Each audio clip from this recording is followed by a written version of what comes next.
Greetings to all.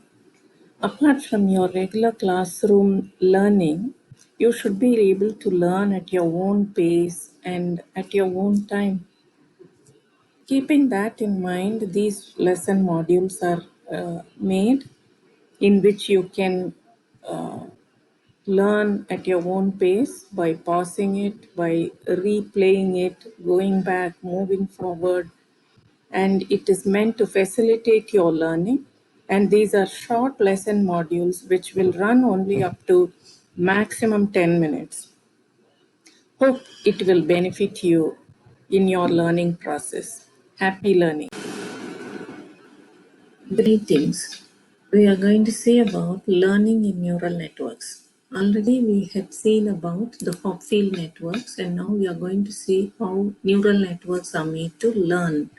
There are various models there, the perceptrons, backpropagation networks, Boltzmann machine, and so on. We are going to discuss here about perceptron.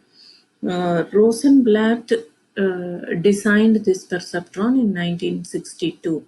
Before getting onto the perceptron, the picture here shows the actual nerve cell which has got dendrites, the cell body, and the axon which connects to the next nerve cell. That is how a biological neuron works. This is the real picture of a biological neuron. With that neuron in mind, a simulated function of the artificial neuron is this, where you have the weighted summation of the various inputs that comes in. So you take the weighted summation and there is an output that is given out crossing a threshold f. So there will be an output of 1 if it exceeds the threshold, or it will be a 0 if it doesn't exceed the threshold.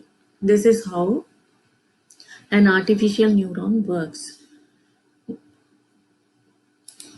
So the perceptron models a neuron by taking a weighted sum of its inputs and sending the output 1 if the sum is greater than some adjustable threshold value. Otherwise, it sends a 0. Unlike Hopfield, the connections are unidirectional, as you would have seen in the picture. The inputs x1 to xn and connection weights w1 to wn are real values. Both positive and negative values are allowed. If the presence of Xi causes the perceptron to fire, the corresponding weight Wi will be positive. If the input Xi inhibits the perceptron, then the corresponding weight Wi will be negative. So that is how the weighted summation is taken. So learning is a process of modifying the values of the weights and the threshold. Whatever the perceptron can compute, it can learn to compute. To demonstrate this is a linearly separable problem we are considering here. Of course, you should know that there are multi-layered perceptrons also, where you can use lots of summation processes and threshold processes and to do the more complex functions. So in a linearly separable problem, it is going to be a pattern classification problem. So here we are going to consider x1 to xn weight, the input vector x1 to xn, and the weighted summation function g of x. This g of s is going to be the weighted summation where I varying from 0 to n wi xi, and the output function is going to be o of x.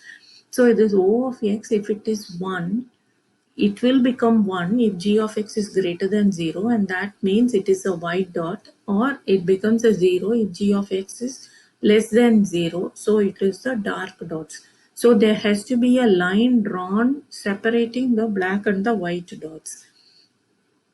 The place where this line is drawn is called as the decision surface. This line has to be correctly drawn, so that is where the learning process happens. So the position of the line actually depends on the weights that are given in. So the line may not be drawn straight at the very first shot when you have this first set of weights. So it will be drawn in different ways, and finally it will find out the decision surface where the line has to be correctly drawn. So that is where the learning process goes on. If it is a non-linearly separable problem, then a single line will not be able to differentiate the black and the white dots. We need more than one line.